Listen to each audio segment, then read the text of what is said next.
राजू शेट्टी आणि जैन मुनींची महत्त्वाची बैठक झाली होती। दरम्यान एक प्रतिक्रिया आपल्याकडे येते, नवी महत्त्वाची अपडेट आहे ती म्हणजे बदने विषयीची। गोपाळ बदने त्याला कोर्टामध्ये हजर केलं जात आहे आणि कोर्ट आता त्याला कशा पद्धतीने कस्टडी देणार याकडे लक्ष आहे। काय सांगाल बदने sir sir sir please sir please please please बदने काय सांगाल, काय म्हणतात सर प्लीज प्लीज प्लीज तर गोपाळ बदनेला कोर्टामध्ये हजर केलं जाते त्यावेळची दृश्य आपण बघू शकतोय। बदनेची प्रतिक्रिया आलेली नाहीये, त्याची बाजू नेमकी काय हे जाणून घेण्याचा प्रयत्न या ठिकाणी केला जात होता। पोलिसांचा मोठा बंदोबस्त आहे कारण बदनेवर गंभीर स्वरूपाचे आरोप करण्यात आले आहेत। ज्या डॉक्टर तरुणीनं आपलं जीवन संपवलं, तिनं बदनेचं नाव आपल्या तळहातावर लिहिलेल्या सुसाईड नोटमध्ये लिहिलं होतं आणि गोपाळ बदनेनं आपल्यावर 4 वेळा रेप केल्याचा आरोप त्या तरुणीनं केला होता आणि त्यानंतर तिनं जीवन संपवलेलं आहे। आणि याच प्रकरणामध्ये बदनेचा शोध पोलीस घेत होते, मात्र 2 दिवस तो फरार होता। आता पोलिसांनी त्याला पकडलं, शरण आला खरं तर पोलिसांना तो, आणि त्यानंतर पोलिसांनी त्याला कोर्टामध्ये हजर केलं आहे। तर या सगळ्यांविषयी अधिक माहितीसाठी आपले प्रतिनिधी वैभव सोनवणे हे आपल्या सोबत जोडले गेले आहेत, त्यांच्याकडे आपण जाऊयात। वैभव, काय सांगाल? बदनेला आता कोर्टामध्ये हजर केलं जातं, एक्सक्लुझिव्ह दृश्य सुद्धा आहे, सध्याची काय माहिती आहे या प्रकरणामधली? त्याला न्यायालयामध्ये नेण्यात आलेलं आहे आणि त्या आर्ग्युमेंटचे काही वेळामध्ये सुरू होईल। आरोपी जो आहे त्या आरोपी न्यायालयाच्या स्थितीच्या कोर्टासमोर हजर करण्यात आले। काही वेळापूर्वी न्यायाधीश आणि त्यानंतर PSI मधलेला साताऱ्याला लॉकअपमध्ये घेण्यात आलेलं होतं। आज मुख्यमंत्र्यांच्या कार्यक्रमामुळे कायदा सुव्यवस्थेची परिस्थिती निर्माण होऊ नये याची काळजी पोलिसांकडून घेतली गेली होती म्हणून फलटणहून त्याला रात्रीच साताऱ्याला नेऊन ठेवण्यात आलेलं होतं। आज पूर्ण दिवस जवळपास 2 वाजल्यापासून त्याला अंतिलाची शक्यता होती। अखेर 5:30 वाजेच्या सुमारास 6 वाजेच्या त्याला फलटणच्या कोर्टामध्ये आणण्यात आलं। वैभव, आताची ही दृश्य आपण बघितली, बदनेची प्रतिक्रिया घेण्याचाही प्रयत्न केला होता आणि मोठ्या प्रमाणामध्ये पोलीस बंदोबस्त आपल्याला या ठिकाणी दिसत होता। सध्या आजूबाजूची स्थिती कोर्टाची कशी आहे, काय चित्र तुम्हाला दिसतंय? हे अपेक्षित होतं। या घटनेचे पडसाद जे सामाजिक स्तरावरती मोठ्या प्रमाणात उमटलेले होते, त्याच्यामुळे त्याला सुरक्षित न्यायालयामध्ये आणणं हे सुद्धा पोलिसांसमोर एक आव्हान होतं। QRTच्या मदतीने मदने याला न्यायालयामध्ये आणण्यात आलेले आणि त्याला थेट न्यायालयात नेण्यात आलंय। आता कोर्ट रूमच्या समोर ग्रिल बंद करून घेतलं आणि इतरांना प्रवेश जो आहे तो नाकारण्यात आलेला आहे। आतमध्ये नेमकं काय आर्ग्युमेंट करतात, रिमांडची कारणे काय देतात ते पाहणं महत्वाचं आहे। बरोबर आहे वैभव, नेमकी काय आर्ग्युमेंट केली जाते आणि किती दिवसांची कस्टडी त्याला मिळते हे बघावं लागेल। मात्र बदनेकडून कशा पद्धतीने बाजू मांडली जाते त्याची काही बाजू आतापर्यंत समोर आली आहे? चौकशीमध्ये प्राथमिक चौकशीच्या वरिष्ठ अधिकाऱ्यांनी जी माहिती दिली होती त्यात तो अत्यंत डबल स्टँडर्डच्या स्वरूपाची भूमिका घेतली होती, कारण पोलिसांसमोर सगळ्यात महत्वाचा तपास जो असणार आहे तो जो बलात्काराचा आरोप त्याच्यावरती करण्यात आलेला होता त्या अनुषंगाने त्याने नेमका हा बलात्कार कुठे केला किंवा काय केलं या संदर्भात चौकशी केल्यानंतर त्याने वरिष्ठ अधिकाऱ्यांसमोर आपण कुठलाही अत्याचार संबंधित तरुणीवरती केलेला नाही असं म्हटलं। पण मग त्यानंतर त्यांच्यामध्ये काही संबंध आलेले होते का, काही कन्सेंट आलेले होते का, किंवा काय असं कुठल्याही प्रश्नावरती त्यांनी उत्तर देणं टाळलं।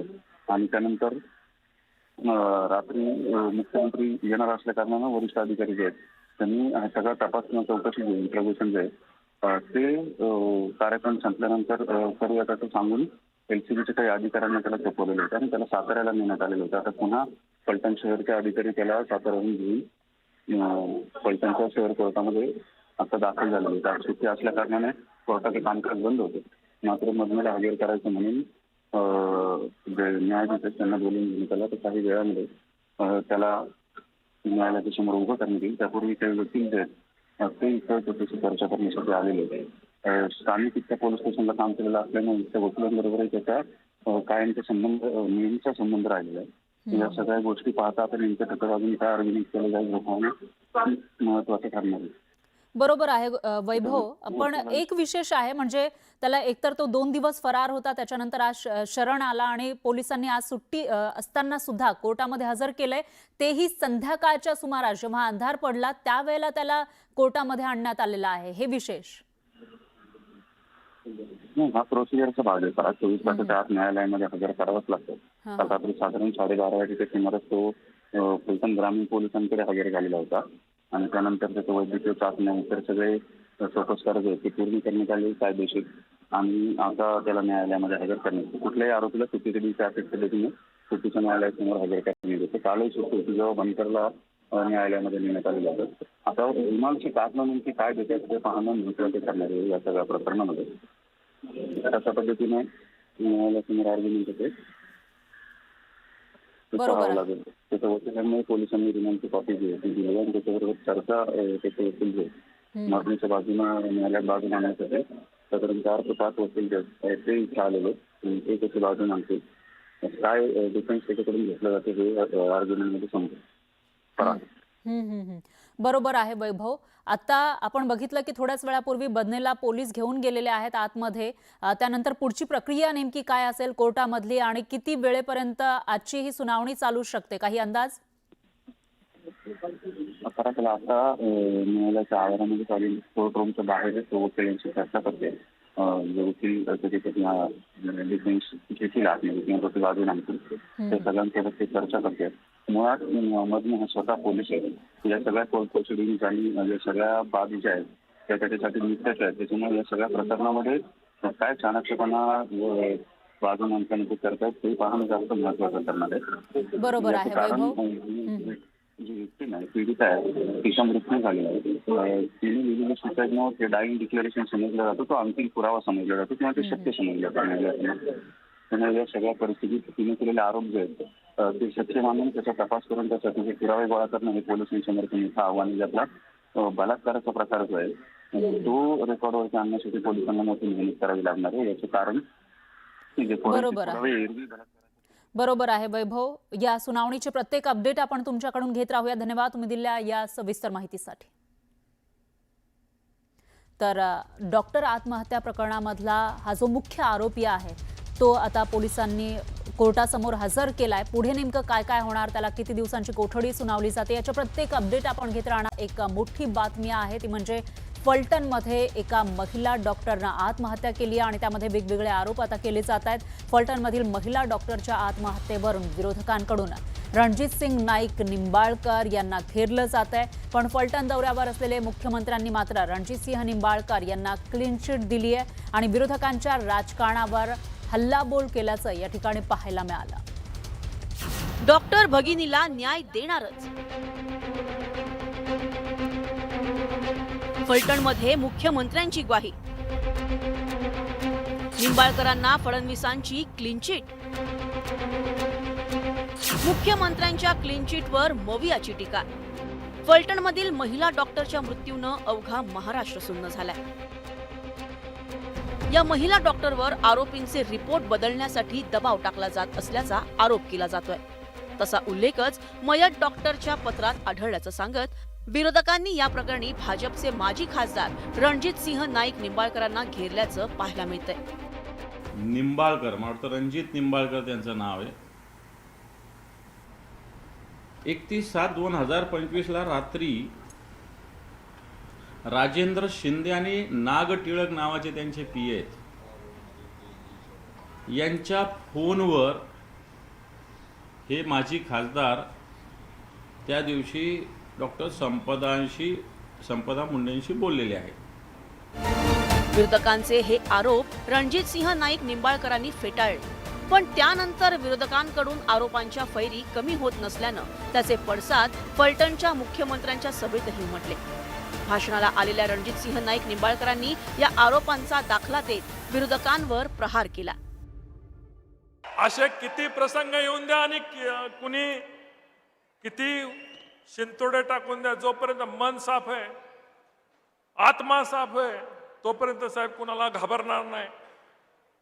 तुम्ही इथं येण्याचा संकेत साहेब तुमच्या सभा सगळ्या अमित भाई येणार असल्यामुळे कॅन्सल झाल्या. पण फलटणला तुम्ही मुद्दाहून आला, तुम्ही येण्याचा संकेत हे खूप काही सांगून जाणार आहे. फलटणमध्ये महिला डॉक्टरच्या आत्महत्येनं खळबळ माजली असताना मुख्यमंत्री येणार की नाही याविषयी शंका उपस्थित केली जात होती. पण देवेंद्र फडणवीसांनी फलटणमध्ये मेळावा घेत रणजित सिंह नाईक निंबाळकरांची पाठराखण केली. तेवढंच नाही तर महिला डॉक्टरच्या मृत्यू प्रकरणात निंबाळकरांचा संबंध नसल्याचं सांगत मुख्यमंत्र्यांनी निंबाळकरांना क्लीन चिट दिली. यावेळी त्यांनी विरोधकांच्या राजकारणावरही प्रहार केला. अलीकडच्या काळामध्ये प्रत्येक गोष्टीत राजकारण घुसवायचं अशा प्रकारचा अतिशय निंदनीय प्रयत्न या ठिकाणी होताना पाहायला मिळाला. आणि काहीही कारण नसताना या ठिकाणी रणजितदादांचं, सचिनदादांचं नाव याच्यात घुसवण्याचा प्रयत्न करण्यात आला. या महाराष्ट्राला देवाभाऊ माहिती आहे. एवढीशी जरी शंका असते प्रोग्राम रद्द करून या ठिकाणी आलो नसतो. दरम्यान देवेंद्र फडणवीसांनी थेटपणे रणजित सिंह निंबाळकरांना क्लीन चिट दिल्यानंतर पुन्हा एकदा दानवेंनी टीका केली आहे. तपास अधिकारी मुख्यमंत्री झाले का? मुख्यमंत्र्यांनी तपास केला का या सगळ्या विषयाचा? वाटतं पोलीस यंत्रणा बाहेरचे निष्पक्ष जे करणार काम आहे त्यांना द्या. तिथले लोक तर तुम्हाला क्लीन चिटच देणार. फलटणचे कोणत्याही अधिकाऱ्याला चौकशीला द्या तुम्ही, तो क्लीन चिट देणार. म्हणून बाहेरचा ज्याचा एक चांगलं नाव आहे अशा अधिकाऱ्यांना इथं चौकशी दिली पाहिजे. मगच मुख्यमंत्र्यांनी अशा आपल्या पक्षाच्या पोचलेल्या गुन्हेगारी वृत्तीच्या लोकांवर क्लीन चिटची भूमिका घ्यावी. सामान्य कुटुंबातून आलेल्या महिला डॉक्टरच्या आत्महत्येनं अनेक सवाल उपस्थित केलेत.